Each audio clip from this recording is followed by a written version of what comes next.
admittedly, I feel have experienced some of the worst, and it continues to this day.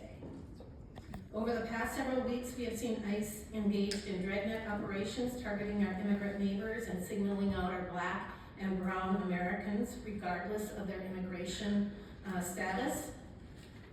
ICE has strayed far from their supposed mission of immigration and customs enforcement.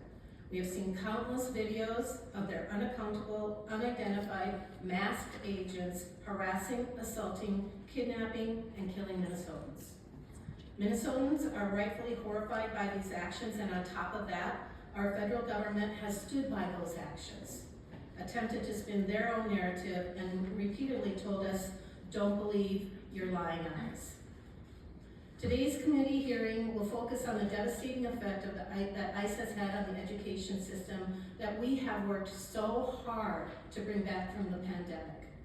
This committee, Education Policy Finance, has been nothing but intentional in addressing the mental health challenges and absenteeism that has plagued our students and our staff these past 4 years, and now it is clear that we are back to ground zero due to the terrorizing action by ICE. One of the most significant effects has been the pervasive fear among immigrant and non-immigrant families alike. Many students worry about their parents and their friends being detained or deported, which can lead to chronic anxiety, and this fear often manifests in decreased student attendance and participation. ICE agents have dressed in plain clothes, showed up at schools claiming to pick up food or drop off food in order to identify families who are not attending school or able to get out to the grocery stores. Students in classrooms have actually witnessed their classmate who was home because they were too afraid to attend school in person, and they watched in horror as this student's home was raided by ICE and the family detained. NPR News had reached out to approximately 90 Minnesotans of more than 300 public school districts in January to ask whether student attendance had been affected by the presence of federal enforcement officers throughout the state.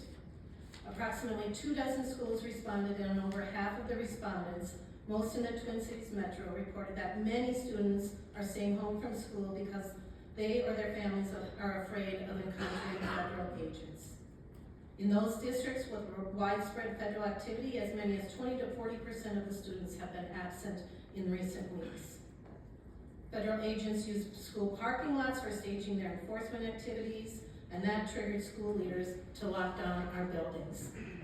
The Robbinsdale School District officials say a parent was detained by ICE agents at the school bus stop on January 14th while students sat there and had to witness that.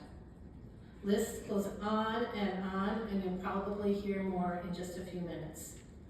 The impact of immigration and customs enforcement, ICE, on Minnesota schools is a pressing and most important issue right now. It intertwines education, community safety, and the well-being of our students, staff, and communities. These raids are disrupting not only individual families, but entire communities. Parents afraid to leave their homes for fear of being detained or targeted, stores and restaurants closing or locking their doors in terror of being targeted for being other. Across the state, we have worked hard to build educational safe havens where students find support and stability.